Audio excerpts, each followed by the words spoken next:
Welcome to our paper this morning. Three of us are presenting this paper jointly: Sebastien Lacrampe, Alice Kaloran, and Chris Ballard, which is me. This is a joint project that we're reporting on very much in its earliest stages, so we're not reporting on final results, but more the scope of the project. And we're interested in the pre-war calls for independence in Vanuatu. Vanuatu famously achieved independence in 1980 after a long period of struggle during the 1960s and 1970s, but the independence leaders of that era referenced an earlier generation of leaders in the 1910s, 1920s, and 1930s.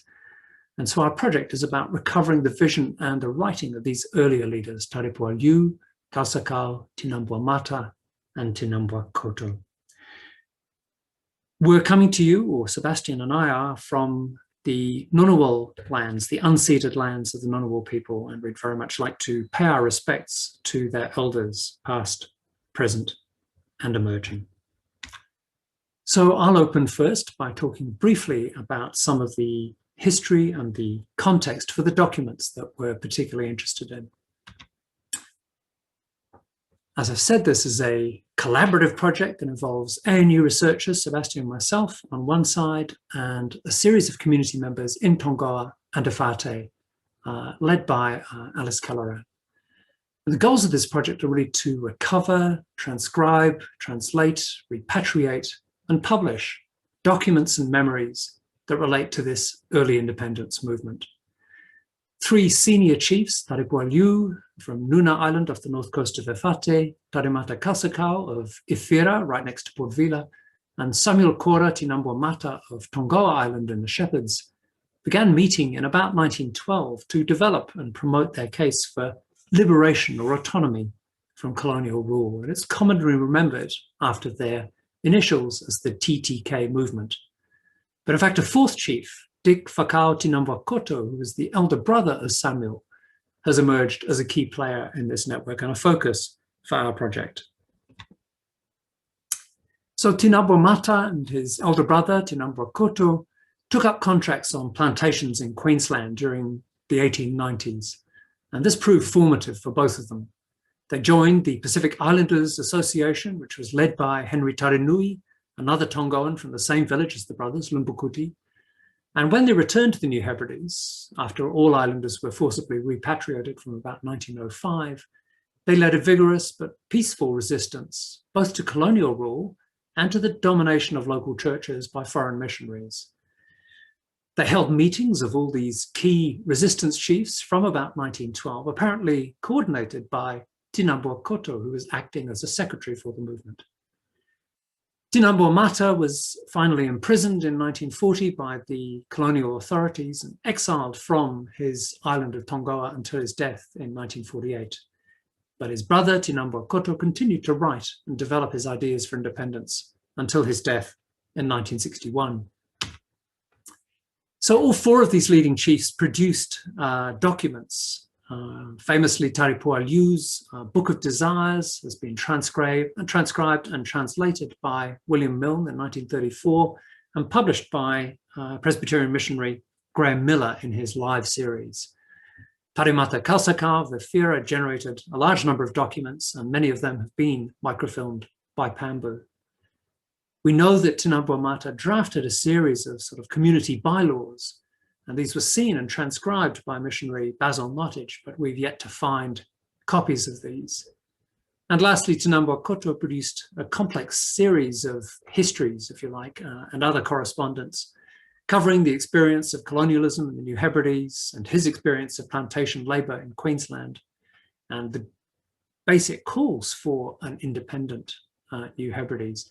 And this document, or this series of documents, were also microfilmed by Pambu, but they've never before been transcribed or translated from the original Nakanamanga. So the focus of our project is very much on the thought and the writings of the two brothers, Nabua Mata and Nabua Koto.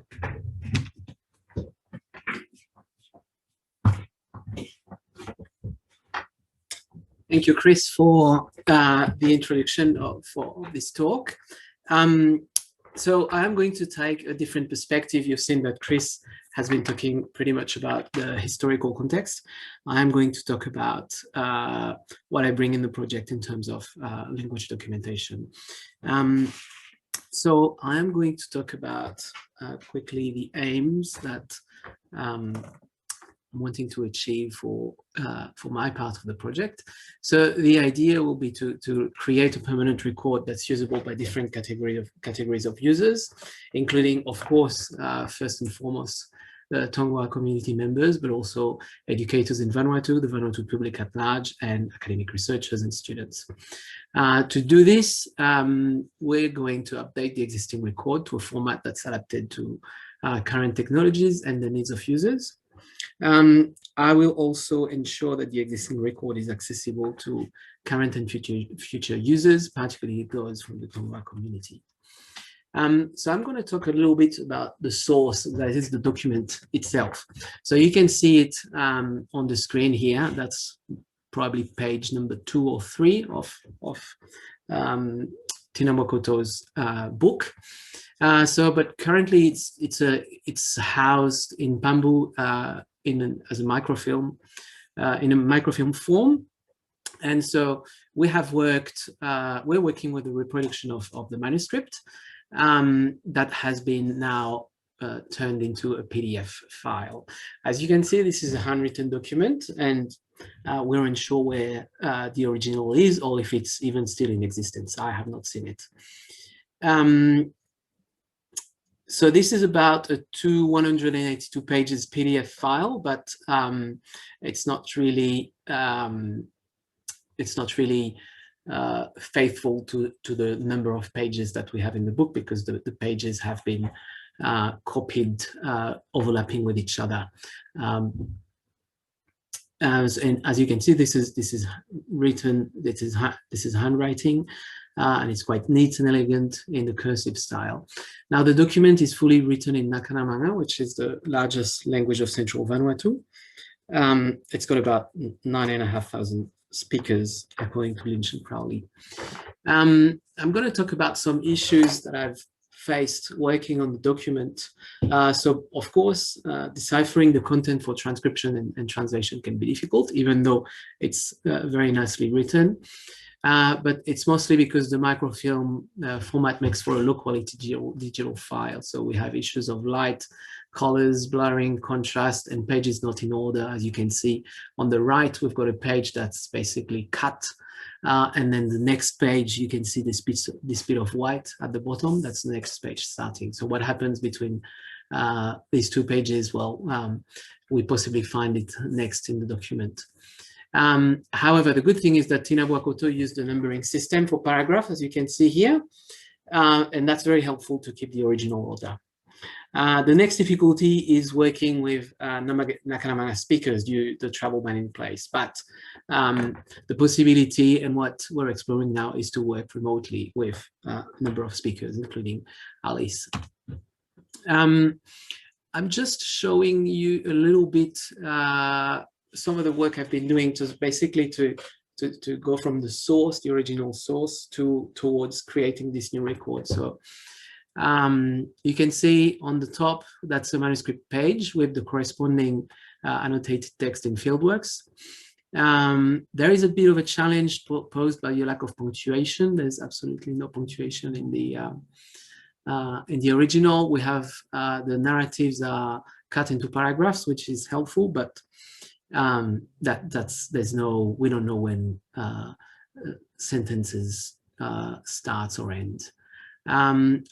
To do the annotation work, I have used various sources, published and unpublished, like notes, dictionaries, books, that I use to work out the meaning of the text combined with my burgeoning working knowledge of the language.